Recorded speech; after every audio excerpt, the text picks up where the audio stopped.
നമസ്കാരം സുഹൃത്തുക്കളെ, ഞാൻ അനൂപ് ജയമാണ്. ഇന്ന് നമ്മൾ ചെയ്യാൻ പോകുന്നത് ബോയിങ് 777-ന്റെ റിവ്യൂ ആണ്. അന്നേരം നമുക്ക് ആദ്യമായിട്ട് തന്നെ കാണാനും വേണ്ടി പറ്റുന്നുണ്ട്. ആ 777-ന്റെ വിങ് ഫോൾഡ് ചെയ്തിരിക്കുകയാണ്. അതായത് ഫോൾഡ് ചെയ്തിരിക്കുന്നതിന്റെ കാരണം എന്ന് വെച്ച് കഴിഞ്ഞാൽ വിങ്ങിന്റെ ഏരിയ കൂടുമ്പോഴത്തേക്ക് മാക്സിമം ലിഫ്റ്റ് വിമാനത്തിന് കിട്ടും.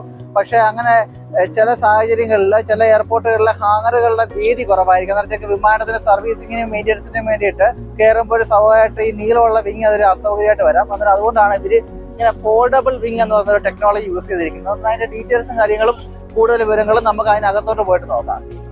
അതായത് ഈ കാണുന്ന ബോയിങ് 777-ന്റെ ടെയിൽ അസംബ്ലിയുടെ ഹൈറ്റ് എന്ന് പറഞ്ഞു കഴിഞ്ഞാൽ 19.5 മീറ്റർ ആണ്. അതായത് അത്യാവശ്യം നല്ല ഹൈറ്റ് ഉള്ള ഒരു ടെയിൽ യൂണിറ്റ് തന്നെയാണ് ഈ ബോയിങ് 777-ന് വന്നിരിക്കുന്നതെന്ന് തന്നെ പറയാം. നമ്മുടെ സുഹൃത്ത് റഹീമാണ് അന്നേരം നമ്മളിപ്പം വിളിച്ചുകൊണ്ടിരിക്കുന്നത്. അന്നേരം നേരെ എമിറേറ്റ്സിൻ്റെ ബോയിങ് 777-ന്റെ അകത്തെ വിശേഷങ്ങൾ അന്നേരം നമുക്ക് നേരിട്ട് പോയി കാണാം.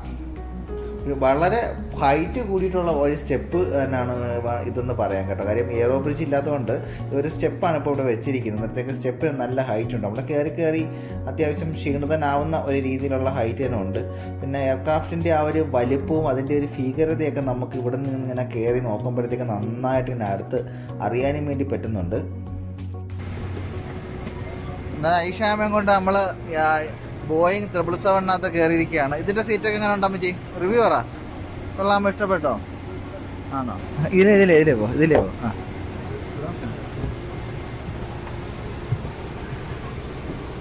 അങ്ങോട്ട് ചെല്ല് കയറ്. ഓക്കെ കയറിക്കോ, അവിടെ ഇരുന്നോളൂ.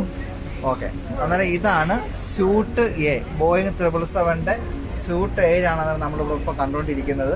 അന്നേരം ഐഷാമയ്ക്ക് റൂം കിട്ടിയിരിക്കുന്നത് സ്യൂട്ട് എയിലാണ്. അന്നേരം നമുക്ക് അതിൻ്റെ വിശേഷങ്ങളൊക്കെ ഐഷാമയുടെ അടുത്ത് തന്നെ നേരിട്ട് ചോദിച്ച് മനസ്സിലാക്കാം.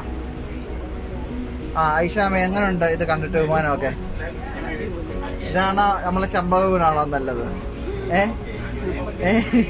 തിരിച്ച് വീട്ടിലോട്ട് വരുന്നുണ്ടോ അതോ ഇവിടെ ഒക്കെ നിൽക്കുവാണോ? അന്നേരം എല്ലാ ഫെസിലിറ്റിയും കാര്യങ്ങളും എല്ലാം ഇവിടെ ഉണ്ട്. നമുക്ക് വലിയ ലാർജ് ടച്ച് സ്ക്രീനുകളും കാര്യങ്ങളും എല്ലാം നമുക്ക് ഇവിടെ കാണാനും വേണ്ടി പറ്റുന്നുണ്ട്. പിന്നെ വലിയ സ്ക്രീനുണ്ട്. പിന്നെ എല്ലാ മേക്കപ്പ് സാധനങ്ങളും എല്ലാം ഉണ്ട്. സാമിയുടെ ബ്യൂട്ടി പാർലർ ഇരിക്കുന്നതിനും കൂടുതൽ ബ്യൂട്ടി ക്രീമുകളും കാര്യങ്ങളെല്ലാം ഇവിടെ ഉണ്ട്. പിന്നെ നമുക്ക് സോഫ്റ്റ് ഡ്രിങ്കുകളും കാര്യങ്ങളും എല്ലാം ഇവിടെ ഉണ്ട്. പിന്നെ സ്നാക്സുകൾ കാര്യങ്ങൾ അതിൻ്റെയൊക്കെ ഒരു വെക്കാനുള്ള കമ്പനി.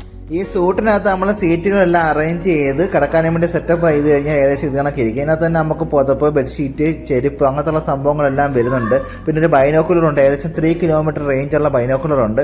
എല്ലാം കൊണ്ട് നല്ല അടിപൊളിയായിട്ടുള്ള ഒരു സെറ്റപ്പ് തന്നെയാണ് ഈ സൂട്ടിനകത്തെന്ന് പറയാം. എല്ലാ ലക്ഷറി, അത്യാവശ്യം വരുന്ന എല്ലാ ലക്ഷറി സംഭവങ്ങളും ഇതിനകത്തുണ്ട്. ഈ കാണുന്നതാണ് ബോയിങ് 777-ന്റെ ഫസ്റ്റ് ക്ലാസ് എന്ന് പറയുന്നത്. ഇതിൻ്റെ സൈഡിലായിട്ട് നമുക്ക് നല്ല ബട്ടൺസുകളും കാര്യങ്ങളൊക്കെ കാണാം. ഈ ബട്ടൺസ് എന്ന് പറഞ്ഞു കഴിഞ്ഞാൽ ഈ സീറ്റിൻ്റെ പൊസിഷൻ അഡ്ജസ്റ്റ് ചെയ്യുന്നതാണ്. കിടക്കാനും വേണ്ടിയൊക്കെയുള്ള സംവിധാനമൊക്കെ ഉണ്ട്. പിന്നെ കുറച്ച് ഡ്രിങ്ക്സുകളും കാര്യങ്ങളൊക്കെ ഇവിടെ കാണാം. ഫ്രണ്ട് 21 ഇഞ്ചിൻ്റെ വലിയൊരു ടച്ച് സ്ക്രീൻ, രാജ സ്ക്രീനും നമുക്ക് കാണാനും വേണ്ടി പറ്റുന്നുണ്ട്. വളരെ നല്ല ഫുഡും സർവീസൊക്കെ അടിപൊളിയാണ്. ഡ്രിങ്ക്സ് ആയാലും എല്ലാം അടിപൊളിയാണ്. പിന്നെ നമ്മുടെ തൊട്ട് പുറകിലായിട്ട് ചെറിയൊരു ലൈറ്റുകളും കാര്യങ്ങളൊക്കെ കാണാം. പിന്നെ വളരെ നല്ല കുഷനൊക്കെ ഉള്ളൊരു സീറ്റാണ്. വളരെ കംഫോർട്ടബിളാണ് ഇതിനകത്ത് ഇരിക്കാൻ വേണ്ടി. ഇതൊക്കെയാണ് ഇതിൻ്റെ വിശേഷം എന്ന് പറയുന്നത്. ഇപ്പോൾ കണ്ടുകൊണ്ടിരിക്കുന്നത് ബോയിങ് 777Xൻ്റെ ഒരു ഫ്ലൈയിങ് വീഡിയോയാണ്. അന്നേരം ഇതിൻ്റെ മാനുവറബിലിറ്റി എന്ന് പറഞ്ഞു കഴിഞ്ഞാൽ വളരെ സൂപ്പറാണ്. മറ്റേ ഒരു വിമാനത്തിന് ഇല്ലാത്തതാണ്. മറ്റൊരു വിമാനത്തിന് ഇത്രയും മാനുവറബിലിറ്റി ഉണ്ടെന്ന് വെച്ച് കഴിഞ്ഞാൽ, പ്രത്യേകിച്ച് പാസഞ്ചർ ഫ്ലൈറ്റിന്. പൊതുവെ പാസഞ്ചർ ഫ്ലൈറ്റ് എന്ന് പറയുമ്പോൾ ഒരുപാട് സ്റ്റെബിലിറ്റി ഉള്ളൊരു ഇതായിരിക്കും. പക്ഷേ ഇത്രയും മാനുവറബിലിറ്റി ഉള്ള ഈ ഒരു എയർക്രാഫ്റ്റിന് ഏതൊരു മോശം കാലാവസ്ഥയിലും പറക്കാനും വേണ്ടിയുള്ള കേപ്പബിളായിട്ടുള്ളൊരു സംഭവമാണ്.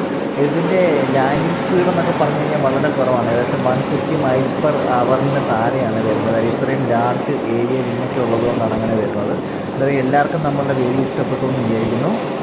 നന്ദി, നമസ്കാരം.